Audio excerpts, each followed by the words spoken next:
Halo warga sipil sekalian, beberapa minggu yang lalu gue diundang ke sebuah acara di TV nasional, yang mana di acara itu gue punya kesempatan untuk bertemu dan berdiskusi langsung dengan Wakil Menteri Komunikasi dan Informatika kita, Pak Nezar. Nah, kesempatan itu akhirnya gue gunakan untuk menyampaikan kritik gue terhadap kinerja Kominfo yang selama ini gue rasa sangat-sangat lambat dan sangat-sangat tidak efektif dalam merespon permasalahan judi online yang semakin meresahkan di masyarakat Indonesia. Dan approaching yang gue pilih dalam menyampaikan kritik itu, kalau kalian tonton siarannya dan mungkin kalian ngerti ya, itu nggak ada yang namanya bercanda, nggak ada yang namanya dibungkus dengan komedi, nggak ada unggah-ungguh. Gue memilih untuk melakukan pendekatan yang straight to the point gitu loh saat menyampaikan kritik tersebut. Dan ya banyak yang menilai itu cukup keras, dan gue kira memang sudah seharusnya seperti itu, ya kan. Beberapa hal sebenarnya bisa Kominfo lakukan tapi tidak lakukan. Judi online. Bahkan nggak mau tahu, gitu. Terus kemana dia harus melaju? Gitu. Mungkin ke Ferry ya. Ferry mungkin bisa atur itu. Ya tadi enggak. Menarik sih kayak tadi Pak Nizar bilang masyarakat bisa ngadu ke Ferry, which is true. Mereka ngadu ke saya, Pak. Iya. Dan mereka ngadu, mungkin Mbak Budi, Bang Budi sama Bang Adi juga tahu betapa meresahkannya beberapa waktu terakhir influencer yang terafiliasi judi online. Which is kayak gimana masyarakat nggak skeptis ini aja, itu nggak bisa diberesin gitu loh. Apalagi kita bikin lewat media sosial yang kita nggak tahu juntrungannya kayak gimana, dan kita diminta percaya, sulit dong. Ya. Makanya kalau dibilang nanti ngadu ke Ferry, oke, silakan. Dan selama ini emang sudah mengadu ke saya karena fungsi ini tidak jalan. Dan apa yang bisa saya lakukan? Saya bukan pejabat, saya bukan menteri, bukan wakil menteri. Nah, syukurnya gue terima kasih juga untuk Pak Nezar ya, yang merespon kritik itu dengan baik dan mengeskalasikan kritik tersebut sehingga bisa lebih didengarkan lagi dengan banyak orang. Jadi ya beliau tidak baperan atau membawa-bawa unsur ketersinggungan ya. Cukup fair enough, dan gue sangat mengapresiasi itu. Nah, beberapa hari setelahnya, pimpinan tertinggi Republik Indonesia, Presiden kita Pak Joko Widodo mengeluarkan statement yang menyatakan bahwa negara sedang berperang dengan judi online. Yang mana dalam statement itu dia juga menjelaskan bahwa sebentar lagi akan terbentuk task force atau satgas yang khusus untuk menangani masalah judi online. Ya, banyak yang bilang itu terlambat, tapi ya mending kayak gitulah daripada nggak sama sekali gitu loh. At least udah menunjukkan political will kalau emang ini masalah, dan seenggaknya kita udah tahu, mereka tahu ini masalah gitu kan. Walaupun ya udah banyak korban yang sengsara karena masalah ini. Ya, ini secara khusus saya ingin sampaikan, jangan judi, jangan berjudi. Satgas judi online juga sebentar lagi akan selesai dibentuk, yang harapan kita dapat mempercepat pemberantasan judi online. Cuman apa yang terjadi setelahnya?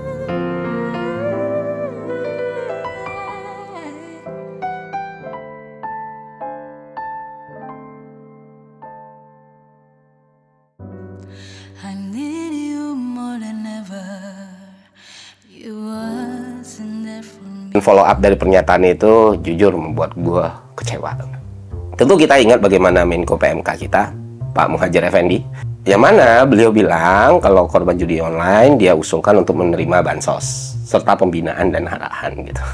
Nah, pernyataan itu udah bikin orang marah nih. Tiba-tiba ini ternyata langsung direspon dengan cepat nih oleh anggota DPR nih. Kalau nggak salah Pak Habibur Rahman, gue nonton siarannya di Kompas, yang setuju dengan usulan Pak Muhadjir Effendi dan membuat video yang menjelaskan soal itu ya. Videonya bisa kalian lihat sendiri di Kompas, ini gue cantumin. Kita harus melepaskan ketergantungan ya korban-korban tersebut dengan judi online.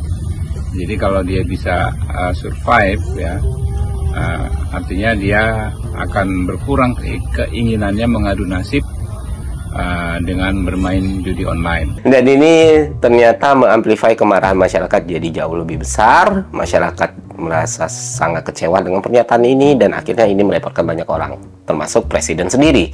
Yang mana Presiden sekali lagi harus membuat pernyataan resmi kalau tidak ada bansos untuk korban judi online. Judi online gimana, Pak? Nggak ada. Tahu atasannya marah nih, orang-orang sekelilingnya marah, beliau berusaha untuk revisi pernyataan tersebut ya. Berusaha klarifikasi, berusaha mengelak. Dia bilang bahwa yang dimaksud korban judi online itu bukan pelakunya, tapi keluarga yang terdampak atau orang-orang di sekitarnya. Sampai nggak kepikiran bahwa kemudian orang mengartikan bahwa itu penjudinya yang akan diberi bansos. Iya. Yang disebut korban itu ternyata ditaswiri Pelaku. Itu di situ letak misleadingnya itu. Korban itu adalah keluarga atau orang terdekat dari penjudi yang mengalami kerugian itu. Pak, kita mungkin bukan pejabat dan nggak punya kuasa apa-apa, Pak. Tapi kita nggak sebodoh itu juga untuk tahu siapa yang dimaksud sebagai korban judi online di awalnya gitu. Itu aja sih. Ya kalau yang dimaksud dari awal keluarga atau orang terdampak, ya kenapa harus ada pembinaan dan arahan? Tapi ya sudah. Dan kedua, kalaupun itu pun juga nggak efektif menurut gua, karena seharusnya di kondisi sekarang kita nutup celah sekecil-kecilnya supaya judi online itu bisa tumbuh dan berkembang ya, bukan membuka celah tersebut. Dan tindakan ini jelas membuka celah tersebut. Kenapa demikian? Karena dari ratusan orang yang gue wawancarain, salah satu motivasi terbesar seorang pelaku judi online bisa tobat dan berhenti untuk bermain judi online adalah keluarga. Dan ketika ini bukannya menutup penetrasi judi online di masyarakat Indonesia, justru malah membuka lebar. Jadi mau siapapun yang dimaksud, entah itu pelakunya ataupun keluarganya, ini adalah usulan dan saran yang sangat buruk. Maaf kalau saya harus ngomong seperti itu. Kedua, selain Menko PMK juga Menteri Kominfo kita, Pak Budiari, itu pernyataan-pernyataan ke publiknya atau tindak lanjut yang berusaha dia lakukan itu juga sekiranya punya ruang perbaikan yang luar biasa ya. Pertama, kita tahu ada kasus Polwan membakar suaminya karena suaminya kecanduan judi online dan sudah menyengsarakan keluarganya. Alih-alih fokus pernyataannya terhadap dampak besar dan dampak buruk judi online ini, beliau malah memberikan komentar yang sangat tidak penting dan sangat-sangat tidak perlu gitu loh. Yang bilang kalau perempuan jauh lebih menakutkan dari laki-laki, kalau marah dan lain sebagainya itu nggak guna Pak, Bapak pejabat publik, ya kan? Yang tepat yang ketika saya baca beritanya, siapa yang membakar siapa, itu istrinya ya. Ternyata perempuan itu lebih kejam dari lelaki ya. Ini tanpa gender stereotip loh. Yang ibu, yang istrinya membunuh suaminya polisi. Harusnya fokusnya kepada bagaimana dampak buruk judi online ini. Ngapain malah mendiskreditkan gender tertentu seperti itu jelas gak wise. Terus selanjutnya yang baru-baru ini gue lihat, ternyata tindak lanjutnya belum juga ada yang kena. Tindak lanjut yang mau diambil adalah akan memblokir situs-situs top up game. Kenapa situs top up game, Pak? Ajaib betul. Dan melihat hal-hal kayak gini nih, ya yang tadi yang sempat oke, positif, oke, bagus, itu drop lagi gitu. Ada-ada aja. Pertama, kita harus pahami situasinya sekarang ya. Situasinya sekarang itu sangat buruk. Berdasarkan pernyataan dari Ketua PPATK sendiri, perputaran judi online itu udah menyentuh angka 600 triliun rupiah. Kalian tahu nggak seberapa besar 600 triliun itu? 600 triliun itu kalau kita uangkan, itu bisa digunakan untuk membangun IKN dan masih ada surplus 200 triliun. Lebih besar nilainya dari pembangunan IKN, dan lebih besar nilainya daripada alokasi dana pendidikan di APBN. Jadi ya 20% lebih dari APBN kita. Gila nggak? Sinting nggak? Yang lebih buruk lagi adalah ketika gue melakukan riset atas data-data ini, diketahui bahwa dari 2,37 pelaku judi online Indonesia, 80.000-nya itu berasal dari golongan usia 10 tahun ke bawah alias anak kecil. Dan inilah yang membuat gue begitu marah dengan influencer-influencer gaming, para streamer yang mempromosikan judi online dengan seenak kudelnya. Buat semua influencer yang sudah mempromosikan judi-judi online ini, gue cuma mau bilang ke kalian, kalau kalian lihat berita ada orang yang bunuh diri karena judi online, atau ada orang yang mati karena judi online, atau ada orang yang membunuh karena judi online, maka tangan kalian berdarah atas orang-orang itu. Kerusakan yang mereka timbulkan itu udah sangat luar biasa sih. Syukurnya sekarang mereka tidak melakukan itu lagi, tapi ya para pelaku judi online-nya mencoba cara lain dengan spamming komentar di live streaming. Dan seharusnya itu bisa ditindaklanjuti. Oke. XX Toto kacau banget, cok. Yang lain mikir dulu ya. XX Toto, XX Toto, XX Toto, gacor XX Toto. WD berapapun pasti dibayar. XX Toto, XX Toto memang gacor guys. Mereka. Anjing, ini pertama kali seumur hidup ngentot. Di pertama kali seumur hidup anjing. Wah. Gila. Gila anjing.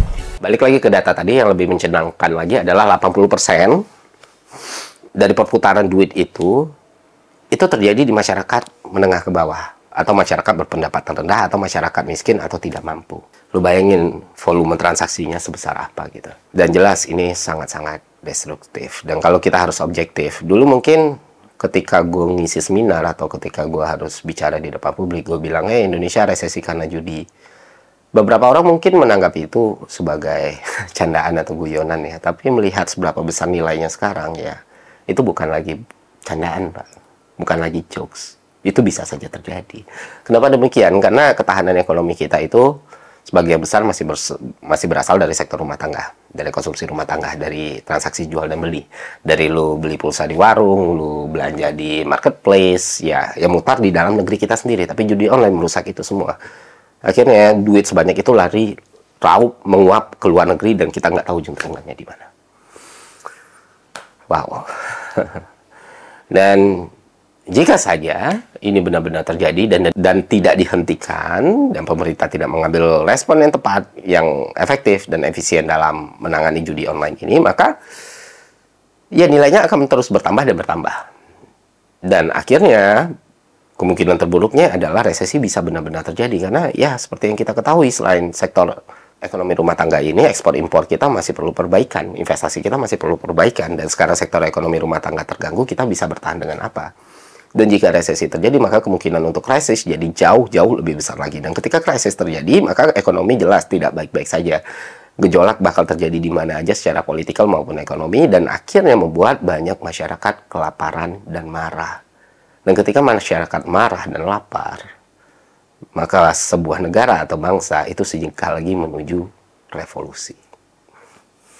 Dan itulah resiko yang dihadapi pemerintah sekarang ketika masih menyepelekan masalah judi online ini. Jadi sebagai masyarakat, gue minta kalian kerja yang benar lah. Oke, thank you.